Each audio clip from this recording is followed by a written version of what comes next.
السلام علیکم ورحمۃ اللہ وبرکاتہ۔ سورۃ القصص اللہ کے نبی صلی اللہ علیہ وسلم پر مکی زندگی میں نازل ہوئی۔ یہ قرآن کی 28ویں سورت ہے۔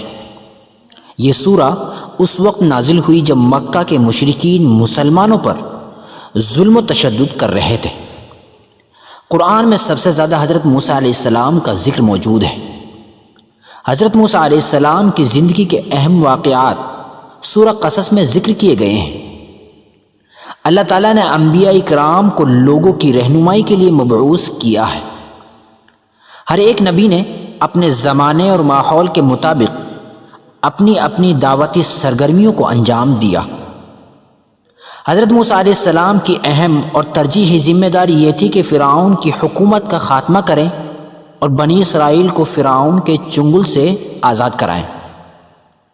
اس سورہ میں حضرت موسیٰ علیہ السلام کی زندگی کے وہ تمام واقعات موجود ہیں کہ وہ کیسے حفاظت کے ساتھ بچپن میں فرعون کے محل پہنچتے ہیں، جوان ہونے کے بعد ہمت کے ساتھ وہاں سے کیسے چلے جاتے ہیں، اس کے بعد کیسے فرعون سے مقابلہ کرتے ہیں، پھر کیسے بنی اسرائیل کو فرعون کی غلامی سے آزاد کراتے ہیں۔ ان تمام واقعات پر پرکشش انداز میں اس سورہ میں روشنی ڈالی گئی ہے۔ بڑے بڑے علماء ہندوستانی موجودہ ماحول کو بنی اسرائیل سے موازنہ کرتے ہیں، اور یہ بہت اچھی اور ہمت کی بات بھی ہے۔ اسی لیے ہمارا یہ دعویٰ بھی بالکل صحیح ہے کہ بنی اسرائیل اور ہندوستانی مسلمانوں کی حالت کافی حد تک ملتی جلتی ہے۔ اس صورت میں باطل کے محلوں کی بربادی اور حق کے سربلندی کا ذکر موجود ہے۔ جب اللہ کے نبی صلی اللہ علیہ وسلم اور صحابہ اکرام پر حد سے زیادہ ظلم و تشدد کیا جا رہا تھا، اس وقت اللہ نے فرعون اور بنی اسرائیل کا واقعہ سنا کر اپنے پیارے حبیب صلی اللہ علیہ وسلم اور صحابہ اکرام کو تسلی دی۔ فرعون کے پاس ہر طرح کی طاقت موجود تھی، لیکن اس کو منہ کی کھانی پڑی۔ بنی اسرائیل غلام تھے، لیکن اللہ کی مدد سے کامیابی نے ان کے قدم چومے اور آزادی حاصل کی۔ یہاں اللہ تعالیٰ لوگوں کی سوچ کو بدلنا چاہتا ہے کہ کمزور اور غلاموں کے مقدر میں ہمیشہ ناکامی نہیں لکھی ہوتی، اور نہ ہی طاقتور لوگوں کے نصیب میں ہمیشہ کامیابی لکھی ہوتی ہے، بلکہ کامیابی اور ناکامی دونوں ہی اللہ رب العزت کے قبضے میں ہے۔ قرآن میں مختلف جگہوں پر پہلے بھیجے ہوئے انبیاء اکرام کے واقعات سنا کر اللہ تعالیٰ نبی صلی اللہ علیہ وسلم اور صحابہ اکرام کو تسلی دیتا رہا۔ بسم اللہ الرحمن الرحیم۔ طاسیم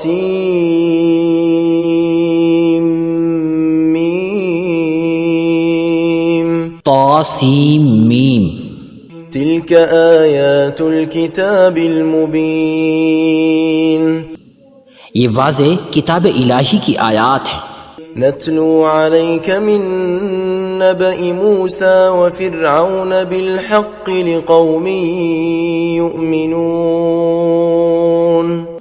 ہم ایمان والے لوگوں کے فائدے کے لیے حضرت موسیٰ علیہ السلام اور فرعون کے تاریخی واقعات ٹھیک ٹھیک بیان کرتے ہیں۔ ان فرعون علا فی الارض وجعل اہلها شیعا یستضعف طائفة منهم یذبح ابناءهم ویستحیی نساءهم انه كان من المفسدین۔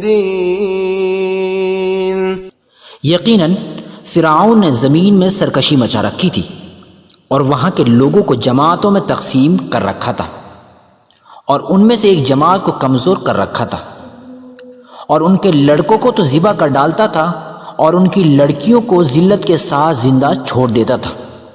بے شک وہ تھا ہی مفسدوں میں سے۔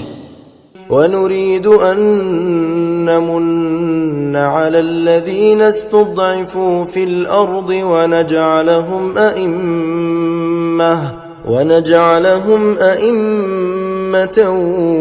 وَنَجْعَلَهُمُ الْوَارِثِينَ۔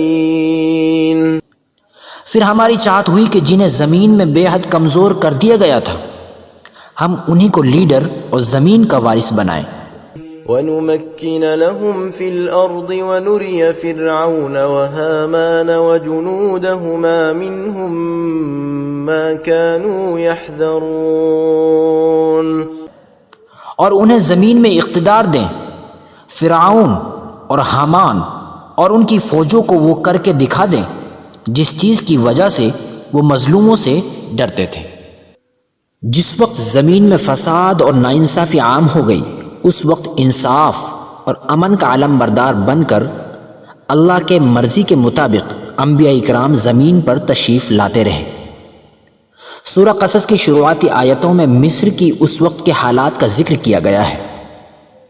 اس وقت کے حکمران بھائی چارگی اور مساوات کو کوئی اہمیت نہیں دیا کرتے تھے۔ فرعون کا یہ دعویٰ تھا کہ اس کی قوم ہی سب سے اعلیٰ اور معزز ہے۔ اس قوم کو قبطی کے نام سے جانا جاتا تھا۔ بنی اسرائیلیوں کو دوسرے نمبر کا شہری سمجھا جاتا تھا۔ فرعون بنی اسرائیل کو صرف ذلیل ہی نہیں کیا کرتا تھا بلکہ وہ اس کے لیے بھی کام کر رہا تھا کہ یہ قوم کبھی حکومت میں نہ آ سکے۔ اس کے لیے ان کے لڑکوں کو تو ذبح کر ڈالتا تھا اور ان کی لڑکیوں کو ذلت کے ساتھ زندہ رکھتا تھا۔ ہر زمانے کے ظالم حکمرانوں کا یہی حال رہا ہے کہ جو بھی نوجوان ہمت کے ساتھ ان کے خلاف آواز اٹھاتے ہیں ان کو تو وہ نیست و نابود کر دیتے ہیں اور ان کی عورتوں کا استحصال کرتے ہوئے زندہ رکھتے ہیں۔ ان آیات میں ظالم بادشاہوں کے ظلم کی طرف اشارہ کیا گیا ہے۔ معصوم لوگوں کی جان لینا، لوگوں کا قتل کرنا، فساد پھیلانا، لوگوں کے امن میں رکاوٹ ڈالنا، ظالم بادشاہ کچھ اسی طرح کیا کرتے ہیں۔ فرعون اپنی طاقت اور اقتدار کے گھمنڈ میں لوگوں پر ظلم کیا کرتا تھا۔ بنی اسرائیل پر ہر طرح کا ظلم کیا گیا۔ فرعون کی سوچ یہ تھی کہ اقتدار اور حکمرانی ہمیشہ اسی کے ہاتھ میں رہے گی، لیکن اللہ تعالیٰ کچھ اور ہی چاہتے تھے۔ اللہ تعالیٰ کا انصاف یہ ہے کہ حکمرانی ہمیشہ ظالموں کے ہاتھ میں نہیں رہتی، بلکہ اللہ کی سنت تو یہ ہے کہ ظالموں کو اپنے محلوں سے ایک دن رسوا ہو کر جانا ہی پڑے گا۔ فرعون کے ساتھ بھی ایسا ہی کچھ ہوا۔ قرآن کریم میں ان تمام واقعات کو بہت ہی خوبصورت انداز میں بیان کیا گیا ہے کہ کیسے موسیٰ علیہ السلام فرعون کے محل میں بنی اسرائیل کو آزادی دلانے والے مسیحا بن کر پہنچے۔ اللہ تعالیٰ کی چاہت ہے کہ کمزور اور مظلوم لوگوں پر رحم کیا جائے اور زمین کا اقتدار ان کے ہاتھوں میں دیا جائے۔ بنی اسرائیل کی آزادی اللہ تعالیٰ کے اس منصوبے کی تکمیل ہے۔ سورہ قصص کی شروعاتی آیتیں ہر دور اور ہر جگہ کے مظلوم لوگوں کے لیے خوشخبری ہیں۔ فرعون کے خلاف اٹھنے والی آواز کی سربراہی وہی شخص کر رہا ہے جس نے اس کی گود میں پرورش پائی۔ اگلی آیات میں ان تمام واقعات کو بہت ہی خوبصورت انداز میں بیان کیا گیا ہے۔ انشاءاللہ آئندہ کل اس پر پھر گفتگو کریں گے۔